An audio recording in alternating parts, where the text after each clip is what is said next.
Hello guys, today I'm going to show you a very nice trick so you can customize the Spring Boot ASCII tag uh, banner. So let me show you what it is. So this is a normal Spring Boot app that I can run with Spring Boot run.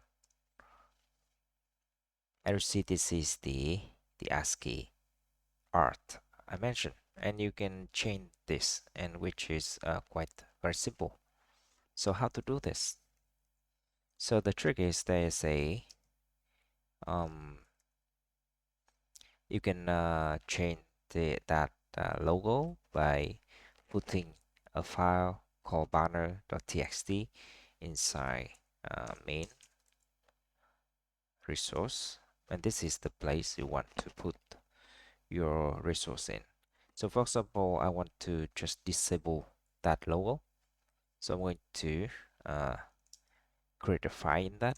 So rc main resource banner.txt, something like that, and you can see that the file is completely blank. So if I run the application now, I should um, see that there is no Spring Boot Spring logo when the app starts up.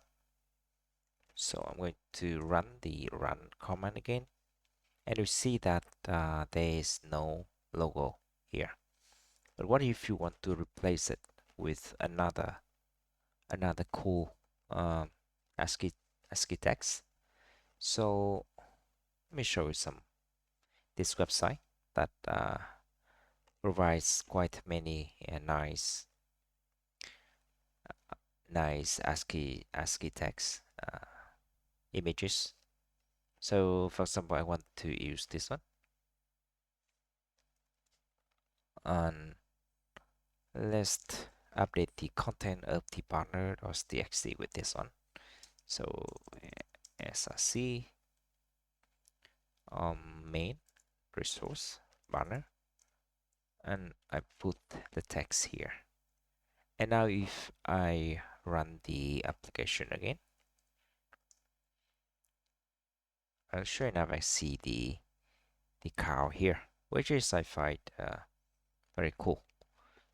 So that is a very nice way to customize the logo here, or you can either remove it or update it yourself. And the code for this demo is taken from this repository. There are a lot of many other um, Spring Boot usage you can find here, which is very cool. I will link the URLs in the description. So thank you very much for watching, and I see you in the next video.